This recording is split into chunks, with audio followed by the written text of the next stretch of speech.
When it comes to racing with a handgun, there is nothing like a fully customized open or limited division blaster. Absolutely, nothing takes advantage of accuracy, power, and speed like limited and open. Especially when it's in the hands of a grandmaster level competitor. Higher capacity at any skill level gives you the ability to solve the problem your way with extra ammunition if you do it correctly.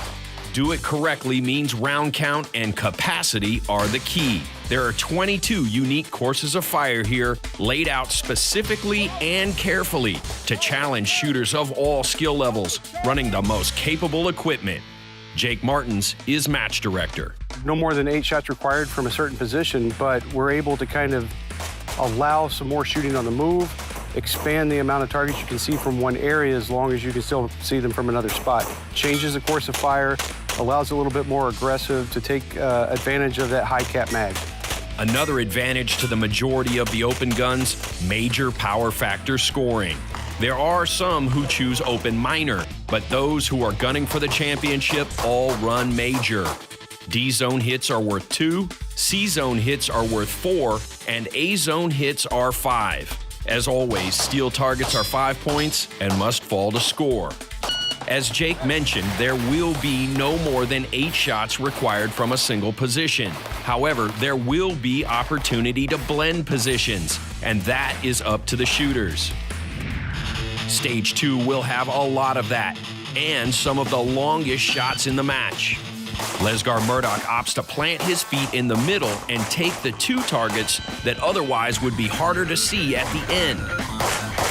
He's got 5 targets left and only 1 extra shot. A time of 15.28 and 119 target points yields a hit factor of 7.49 points per second. JJ Rakaza will post the fastest time on stage 2, and remarkably, like Lesgar, will only have 1 extra shot for the stage. The trade-off this time will be the accuracy. 115 points from the targets in 15.28 seconds leaves some meat on the bone. Trying to steady the dot, but I don't want to change my cadence. I responded to what I saw. Looked good, feel good. So far, it seemed like the time was good.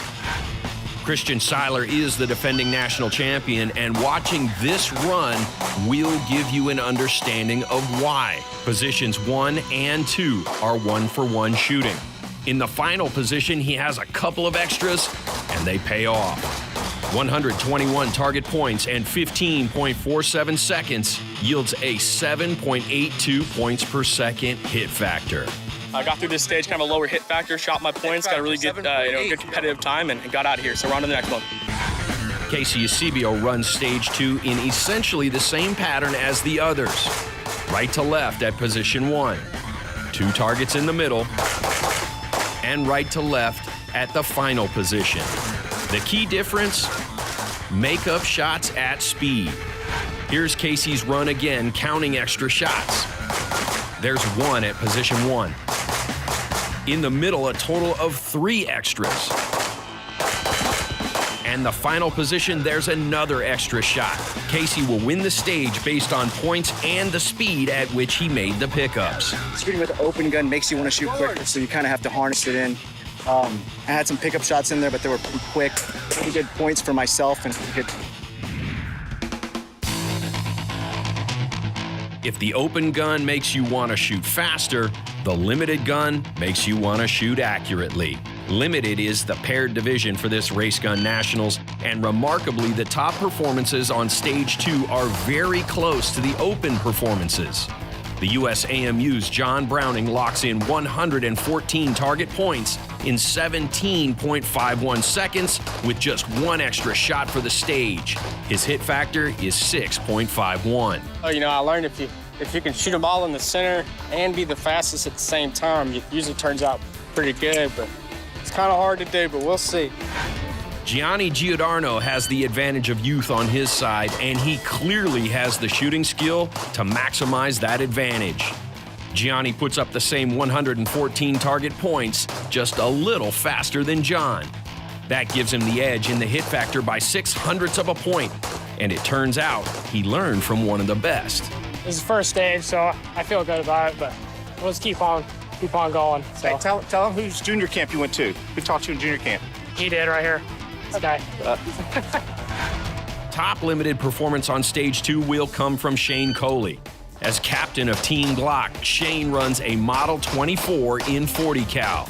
The underbarrel weight and Shane's physicality make it one of the flattest shooting limited guns you'll see. With just a couple of extras, he's not the fastest, but he is the most accurate. 122 target points in 17.95 seconds. First stage of the match, you got shots at 20 and 25 yards, but I don't know. We all got to shoot it, so I think it went pretty well. Head to Alpha! Stage 7 will require 26 rounds, and even though many of the open shooters could complete the course of fire without a reload, none will risk running the gun dry. There is a mobility piece in the middle of the stage that makes for a perfect time to reload. A hardcover protected swinger in the back will demand extra attention. And Casey's plan works from left to right. It's solid. Just shot conservative, trying to stay just nice and level throughout my first day. One interesting piece about the stage, competitors may start on either side of the shooting area and address the targets as they see them. JJ Rakaza is lining up on the right. This will open up the activator's steel right away. There's his reload on the move. There's the shots for the swinger and a quick extra on that steel. Into the final position. Another pickup on steel. 13.62 and 124 target points is just off of Casey. I wish it was a little cleaner on the popper. I got a little hesitant on the popper and should have responded to what I saw, but good hits. I had that one delta, I tried to shoot it on the move, but it was pretty decent. I think I had 2 pickup shots altogether, 1, 2, and that's okay. Everything else was decent points. I think I dropped only 5 Charlies, 1 delta. I'll take it. Now it's Christian, and he's also lining up on the right. Look for that activator right away. There's the reload. And into the port for the swinger, that's quick. 1 for 1 on all the steel. 12.93 seconds is one of the best times for the stage. Not a bad run, trying to shoot points as fast as possible, but it's a marathon, not a sprint, so just trying to stay real controlled, real focused, and we're on to another day. Here's how the top hit factors translate into match points for the open division on stage 7. John Vlieger wins the stage and takes all 130 match points. Christian's hit factor is 0.2 off, or roughly 97%. That earns him 127.2 match points. Casey and JJ are both a little more than 0.7 of a point down in hit factor, roughly 92%, and that opens a gap on the leaderboard. Next on stage 7, the limited super squad. All choose to engage this stage from left to right. Shane Coley will have a standout performance. Everything left of the port is 1 for 1. There's the reload and the activator for the swinger. 3 passes there. Into the final position, fast, and it all ends in 14.96 seconds. I just wanted to be super controlled, have good points, get past this stage, then get on, with the rest of the match. But overall, I feel like it went well. I had good points, no mistakes. I had the hits on the swinger. Felt like I moved well throughout the stage, so I'm happy with the performance. John Browning will find the ragged edge with this run.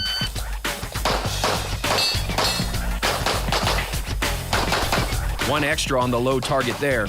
Now the swinger. That was one in the hardcover, but he picked it up. Final position, and he holds it together. 1483 and 123 target points is best for the division on the stage.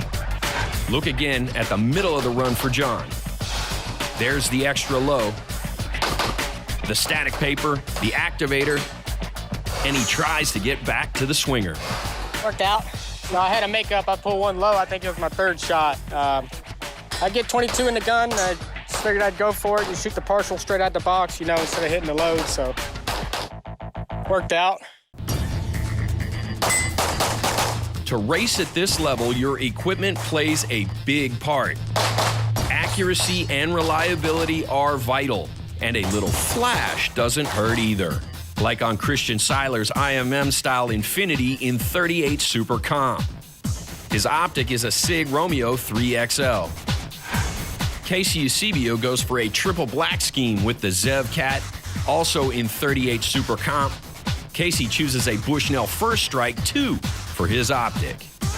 JJ Rakaza is campaigning with a more workmanlike Beretta 92X Performance. His is chambered in 9x19 Major. His optic is a Seymour RTS2. Three guns as unique as their owners with one thing in common. They all work flawlessly. And they will have to, as the run to the end for the Open Division Super Squad kicks off on stage 19. These are the longest shots in this match, right at 50 yards. And there's roughly a 20-yard sprint.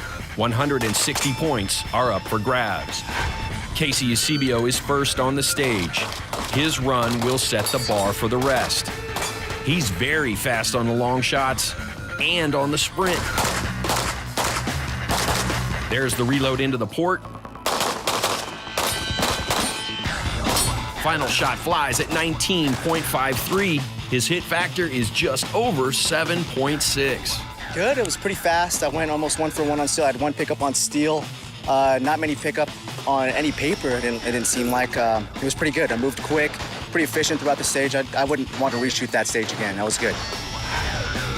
JJ Rakaza has work to do here if he wants to set himself up for a run to the championship. Like Casey, JJ is lightning fast on his feet into the final position. But he's a little hesitant compared to how Casey ran this section. The clock shows it, 21.50. He's off Casey's pace. It did all right. 21 was not what I wanted to hear. I wanted to be in the teens, but I got all my hits, a couple pickup shots, which hurt a little bit, but other than that, I think it's safe. The very next shooter on the stage is the defending national champ. Christian is working with a pretty big lead coming into this stage. Some of that cushion will be diminished after this run. He's smooth and quick, but when it's all said and done, the miss knocks his target point total down to 139, pushing his hit factor down to 6.21. We'll have a good lead, 50, 60 points, so just trying to shoot for points as fast as possible. I shot really, really good points except for one miss. I knew I should have probably taken a makeup there, but we're staying strong. We're going to go crush the last three and finish this thing up. Stage 21 is 155 points, 14 paper and 3 steel targets, and there's another swinger behind the steel plate. JJ is pushing, and sometimes that can be a bad thing. That pickup across the stage puts a kink in his flow.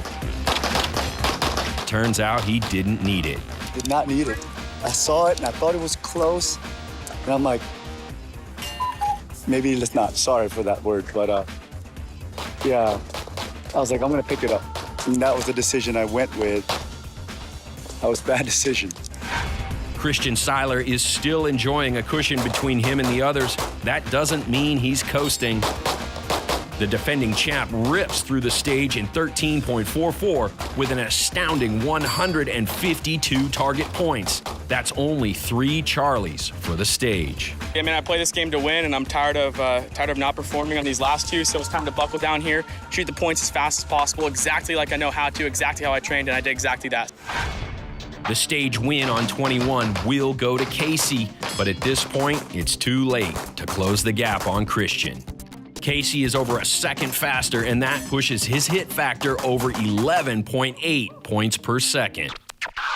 The Open Division podium is expected with Casey third, JJ lands second, and Christian Seiler repeats as national champion.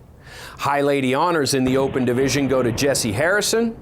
And in the limited race, it's a dark horse run from Mason Lane. The Army's John Browning is second, and Shane Coley is third. High Lady in limited, Colt shooter Jaleese Williams. I'm a girl about a 10. I should fuck her